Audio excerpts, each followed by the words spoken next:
the best of the week on Relevant Radio. I want to start things off this morning with a phenomenon that I'm guessing you are familiar with. You've at least seen it in our society. I've certainly seen it. I'm familiar with it. I'm concerned about it.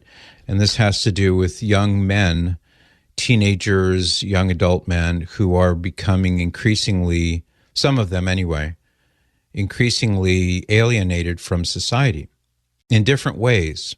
And yes, of course, I think that the rise of social media has a big part to play in this alienation that's going on. But I've got some audio. Cyrus, tell me again the name of the gentleman who's giving this. It's a snippet of a larger commentary he gave. What's his name again? This is Professor Galloway from NYU. Okay, New York University. We don't know which campus. And he's giving an interview on the greater topic of lonely young men.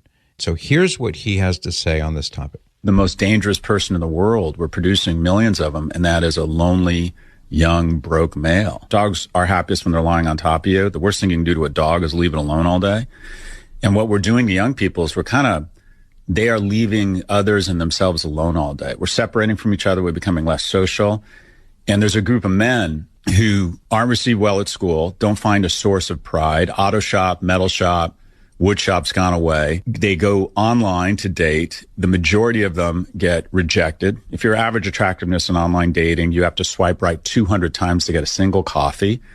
If you set up 5 coffees, you'll get 1 will actually show up. 4 of the 5 will ghost you and decide later on they don't actually want to meet up. So a young man of average attractiveness in online dating has to swipe right 1,000 times. So he gets validation for 1 coffee. He gets validation that he has no worth to the other sex. He loses confidence. He starts engaging with people because he has less opportunities for random encounters where he has to develop those skills. And slowly but surely he sequesters from society. And at some point, he just is not really savable. He just never develops those skills around friendship or romantic relationships. In the United States, 1 in 7 men doesn't have a single friend. 1 in 4 can't name a best friend. In addition, marriage has become now a luxury item.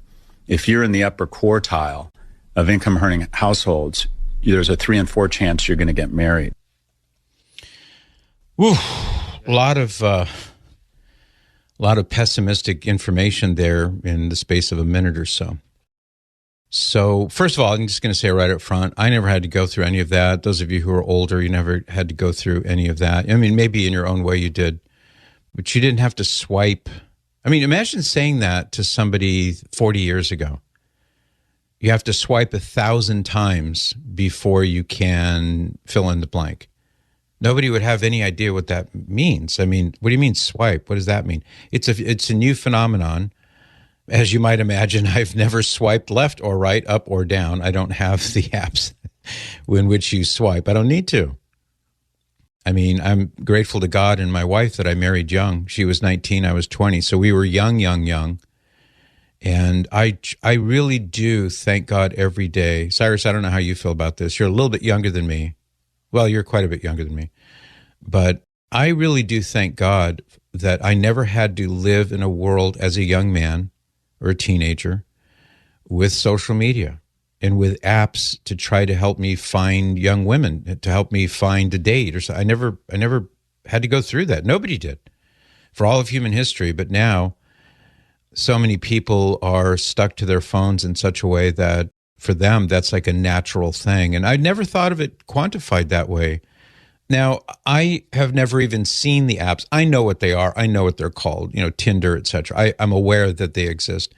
I've never even seen one, but my assumption is that if somebody, let's say you're on Tinder and a girl's picture comes up, you swipe left, that means no. You swipe right, that means yes, in which case, as I understand it, it makes some kind of a connection where she would know that you liked her profile or something, and then that may lead to interaction on the app or maybe a phone call or who knows, and then eventually maybe there is no phone call. And then eventually, after 200 swipes, maybe you get a coffee date with a girl. Do I understand that correctly? Because you're a little closer to the younger people. Maybe young Thomas, can you help us out with this? I have no idea. I fortunately had met my wife before social media was a thing. Dating apps certainly didn't exist. I actually just this is how old I am. I had to look up what does swiping right mean. So swipe right means to like or accept someone. Okay, that's what I understand. Yep. Swiping left means you reject them. If both people swipe right, they'll be matched up. I guess that's how it works.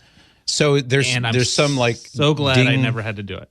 Me too. I mean, all the dangers that are out there. So you and I both have no personal experience in this, but tons of young people do. And let me put it this way. My heart really goes out to young people. And I don't mean that in any way other than that. I feel a great sense of compassion for them. It's hard to really put into words because I'm a dad and I'm a grandfather.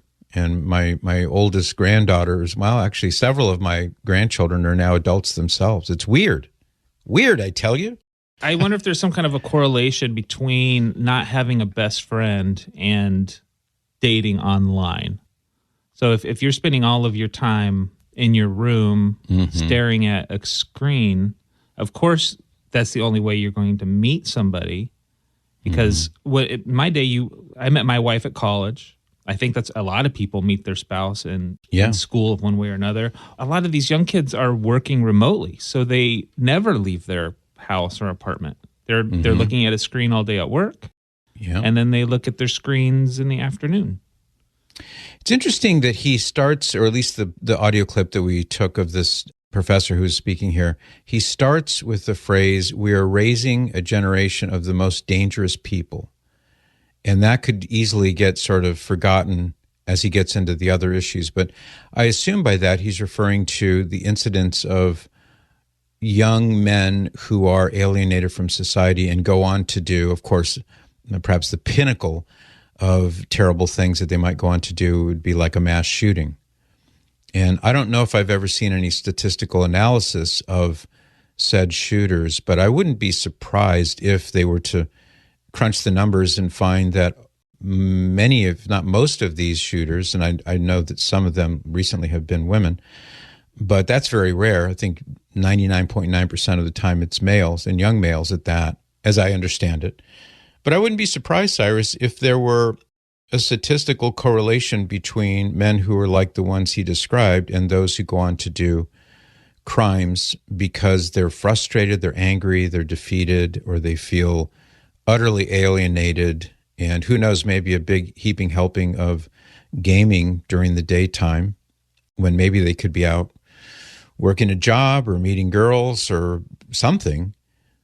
That may funnel into a kind of rage that leads them to do these kinds of things. That's how I read when he said some of the most dangerous people. Yeah, that's right. That kind of clicks with me. I focused on the loneliness that these people must be feeling by only connecting through apps. And it's like, oh, how many likes do I have? How many followers do I have? Like that matters at all. How much feedback, how many likes or how many affirmations do I get online? Yep. I think the more I think about this, and I don't claim by any means to be an expert, but I'm watching and reading and trying to figure things out.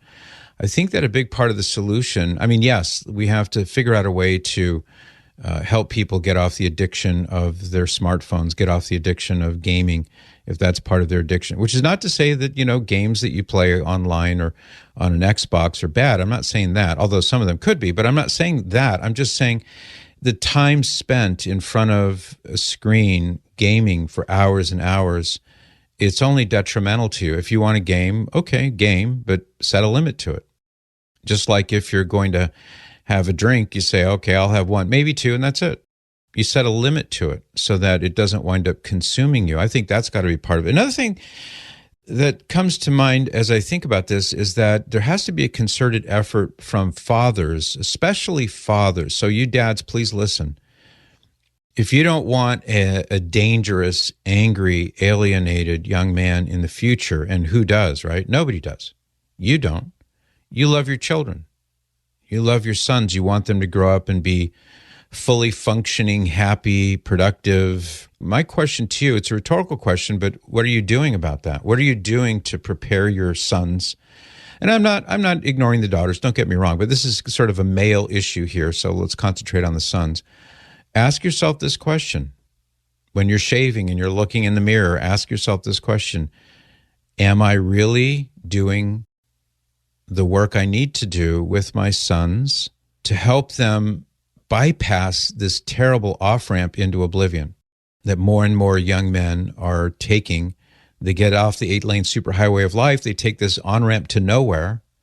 Some of them, it seems, wind up doing terrible things. The vast majority of them, they just sink into oblivion, never to be heard from again. So if that hits home, and even if you're a young dad and you say, well, my kid's too young, I don't really have the opportunity to do that. Well, soon enough you will. Trust me on this, life goes by very fast, and kids grow up very fast. I remember, Cyrus, my dad used to tell me things like that, and I would think, yeah, okay. Thanks, Dad. Appreciate that. If only I had listened. Because it's so true. They do grow up fast. Be proactive in rearing your sons to be godly young men. Be proactive, be creative, be engaged. If you have a problem with gaming, Dad, cut that umbilical cord. Because the game will always be there. Your son won't. Your son will not always be there. Your son certainly won't be there at the age he is now. And there will come a time when you'll look back and you'll say, I hate to even imagine it, but a lot of fathers are saying, I wish I had spent more time with my sons, as the case may be. I wish I had, instead of letting him sit in his room playing games all day, I wish I had said, hey, let's you and me take up why don't we learn how to golf? Or maybe you already know how to golf. I'm going to teach you how to golf. Let's get out there on the course. And we won't even take a cart. We're going to walk the course. We're going to do 9 holes out in the sunshine. We're going to talk father and son, and I'll have a beer and you'll have a Coke, and we'll eat hamburgers or hot dogs or whatever, and we'll just have a great couple of hours playing golf. Something like that. Maybe it's not golf. Maybe you want to go to a frisbee park and play frisbee golf, or you want to go camping or something, anything. You and your son or you and your sons, you put the game controls down, you turn off the screens, leave your phones at home. Your kids shouldn't have phones anyway, smartphones anyway. And then go do stuff with them. And male bonding, but also passing on of wisdom. And you may say, well, I'm only 27. What wisdom do I have? Well, you have enough. If you're old enough to be married and have a wife and children and you have a job, you have some wisdom. And it's going to grow. And by the way, the more you do this kind of thing with your sons, the greater your storehouse of wisdom will be, because you're going to be learning things about masculinity and about raising sons and daughters too, and what it means to be a father. There's a great book, Cyrus, I think I've mentioned this before, by Steve Wood. It's called Legacy. And the subtitle is A Father's Handbook for Raising Godly Children. I get no benefit whatsoever from recommending other people's books. But it is a great book. I myself read it when it first came out, and I wrote what did I write about this? So I wrote a blurb for the back cover. Here's what I wrote. Now, I just pulled it up, and I have it here. I'm so grateful to Stephen Wood for writing Legacy, A Father's Handbook for Raising Godly Children. I found myself repeatedly exclaiming, yes, as I devoured each page of the practical, time-tested wisdom that Steve shares so effectively in this powerful new book. Whether you're a veteran dad with many years of child rearing behind you, or you are brand new to the awesome mystery of Christian fatherhood, you need to read this book and apply its principles to your own life. If you do, I can guarantee that your wife and children will quite literally be eternally grateful to you for having done so. And God will bless your family in ways unimaginable. That's what I had to say when I first read it years ago. So I offer that to you. If you're saying, well, where do I start? I would say maybe start there. Like what you just heard? Share it with your family and friends. And thanks for listening.